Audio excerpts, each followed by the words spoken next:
Assalamualaikum warahmatullahi wabarakatuh. Perkenalkan, nama saya Arifin Zainul Fikri, NIM A7101800057. Di sini saya akan mempresentasikan sedikit tentang riset operasi. Definisi atau pengertian dan sejarah singkat tentang riset operasi.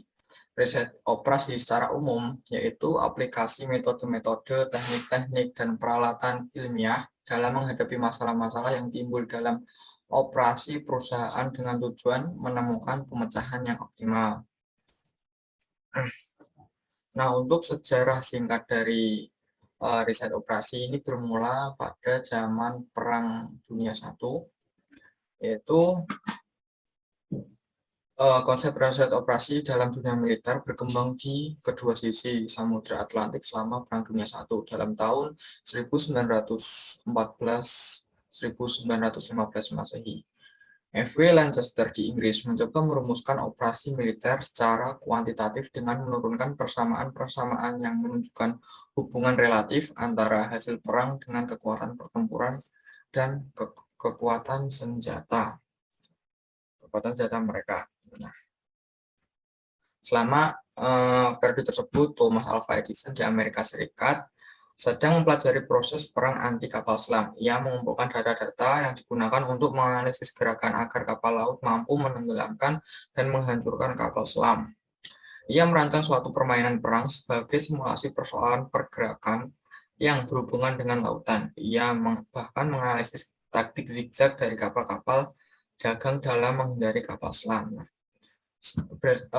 Kesimpulannya, riset operasi ini digunakan untuk membuat strategi agar peperangan dapat mencapai kemenangan. Nah,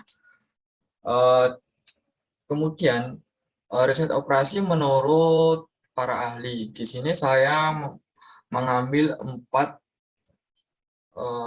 contoh ahli yang mengemukakan definisi tentang riset operasi. Pertama yaitu Morsel dan Kimball mendefinisikan bahwa riset operasi sebagai suatu metode ilmiah yang memungkinkan para manajer mengambil keputusan mengenai kegiatan yang ditangani secara kuantitatif.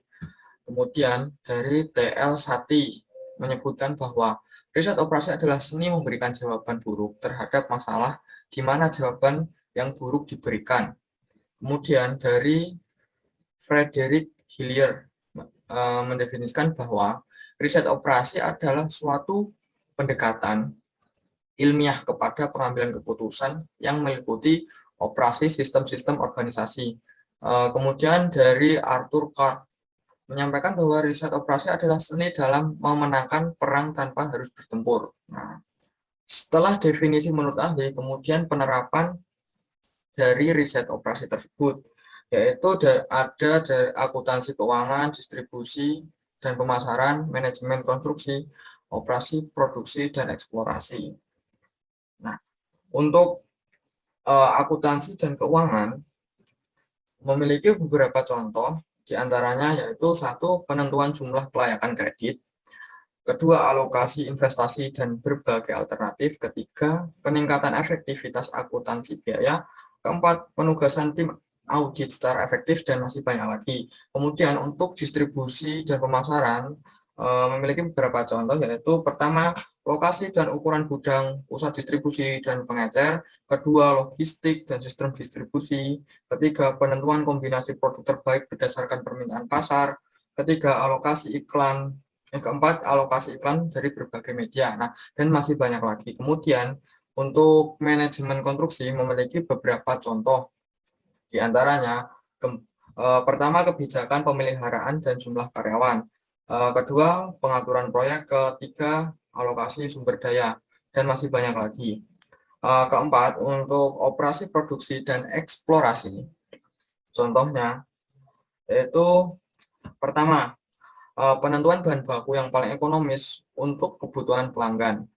Kedua, meminimumkan persediaan atau inventory. Ketiga, penyeimbangan jalur perakitan dengan berbagai jenis operasi.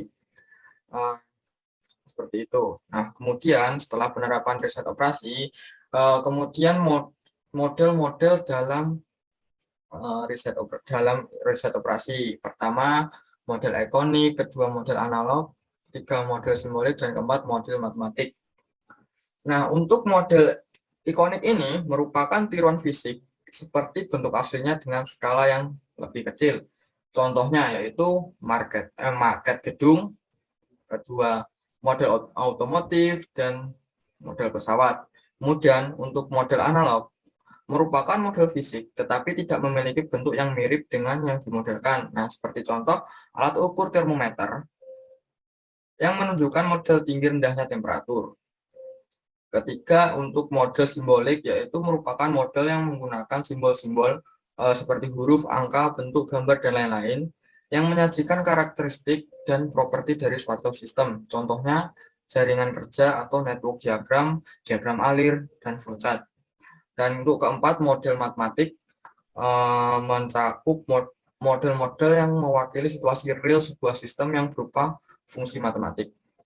Nah, setelah model-model dalam riset operasi, kemudian manfaat riset operasi. Nah, manfaat atau kegunaan riset operasi itu sebagai berikut. Pertama, merupakan alat untuk pengambilan keputusan dari berbagai sumber daya yang tersedia. Kedua, riset operasi berusaha menetapkan arah tindakan terbaik atau optimum dari sebuah masalah keputusan di bawah pembatasan sumber daya terbatas. Nah, untuk ketiga, memberikan pengembangan dari beberapa sektor seperti teknik dan ilmu pengetahuan, ilmu politik, matematik, ekonomi, teori probabilitas, dan statistik. Nah, untuk yang keempat, memberikan kemudahan dalam pengambilan keputusan, kegiatan kerja dalam bidang industri, bisnis, dan manajemen. Nah, setelah manfaat dari riset operasi, kemudian kita akan berlanjut ke langkah utama penyelesaian persamaan linear metode grafik. Untuk langkah penyelesaian metode grafik ini, untuk langkah-langkahnya, pertama kita mengidentifikasikan variabel keputusan dan memformulasikan dalam simbol matematis. Nah, kemudian mengidentifikasikan tujuan yang akan dicapai dan kendala-kendala, formulasikan tujuan dan kendala ke dalam fungsi model matematis. Kemudian membuat grafik untuk kendala-kendala yang ada dalam satu bagian. Untuk membuat grafik fungsi kendala yang berbentuk pertidaksamaan, diubah terlebih dahulu menjadi dalam bentuk persamaan. Nah, kemudian menentukan visible area atau area layak pada grafik tersebut. Area layak dapat dilihat dari pertidaksamaan pada kendala.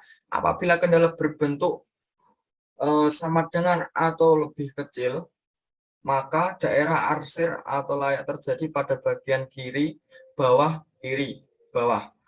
Tetapi apabila bentuk pertidaksamaan sama dengan atau lebih besar, maka pengarsiran dilakukan ke kanan, atas.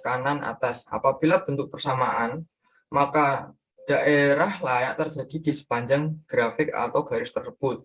Nah, untuk menentukan titik-titik variabel keputusan pada area tersebut, kemudian memilih variabel keputusan dari titik tersebut untuk memilih variabel keputusan. Dapat menggunakan dua pendekatan. Nah, pendekatan pertama yaitu pergeseran garis tujuan, yaitu dengan membuat sembarang nilai tujuan dengan lambang Z, dan kemudian garis tujuan dari nilai tersebut dilakukan pergeseran. Untuk masalah maksimasi, pergeseran dilakukan dengan memilih titik terjauh dari titik origin. Sedangkan untuk masalah minimasi dipilih dari titik terdekat dari titik origin. Nah, untuk pendekatan kedua yaitu dengan metode trial and error, yaitu dengan melakukan perhitungan terhadap keseluruhan titik-titik variabel keputusan pada area layak. Kemungkinan dipilih hasil yang optimum. Untuk maksimasi dipilih hasil tertinggi, untuk minimasi dipilih hasil terendah.